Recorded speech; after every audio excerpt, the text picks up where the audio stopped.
का म्हणता आता मामनजी, लय लाडाची होती नाही चिंदी तुमच्या. कौतुक करताना तीळ भिजत नव्हते ना तोंडात. सगळं गावभर ढोल वाजवत फिरत होते का आमच्या धाकल्या सुनेले लिहिता वाचता येतं. का तर म्हणा आमच्या धाकल्या सुनेच्या हाताले चव आहे, स्वयंपाक मस्त करती. जगातली सगळ्यात चांगली आणि सुसंस्कारी बाई तुमची धाकली सूनच होती ना. मग आता तिचं पाऊल वाकडं पडलं ही गोष्ट नाही बोललं तुम्ही गावात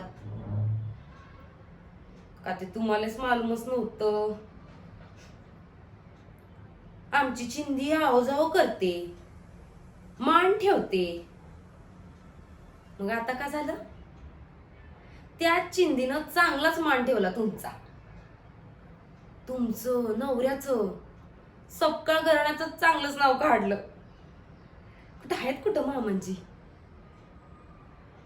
मोठ्या नाकानं सांगत होते ना का ही सून आम्ही पसंत केली, अशी छाती काढून सांग का अशी आहे आमची पसंत. आता कुठे गेली तुमची पसंत? चिंदे नावाप्रमाणेच घराण्याच्या इज्जतीच्या चिंध्या चिंध्या केल्या बघ तू. आता इतक्या चिंध्या केल्यात का त्या गावभर झाल्यात. कोणची चिंदी उचलावं आणि कोणची घाण साफ करावं काही समजणं झालंय बघ. मामनजी आता असं तोंड पाडू नका बसू. सिद्धच सांगतो का आता या घरात एक ती चिंदी राहील नाही तर आम्ही राहू. आणि तरी बी ठेवायचंच असेल तर चिंदी नावाचा तो उकिरडा या घरात कचऱ्यावानी राहील. बोला हाय कबूल? तिला या घरात जागा नसेल. आता नसल कबूल तर मी तर या घरात अशा कुलटे संघ राहू नाही शकत. मी माझं सामान बांधतो आणि निघतो आत्ताच्या आत्ता. तुम्ही बसा. चिंदीनं गोळा केलेलं तुमच्या इज्जतीचं डांबर तुमच्या चेहऱ्याला फाशीत.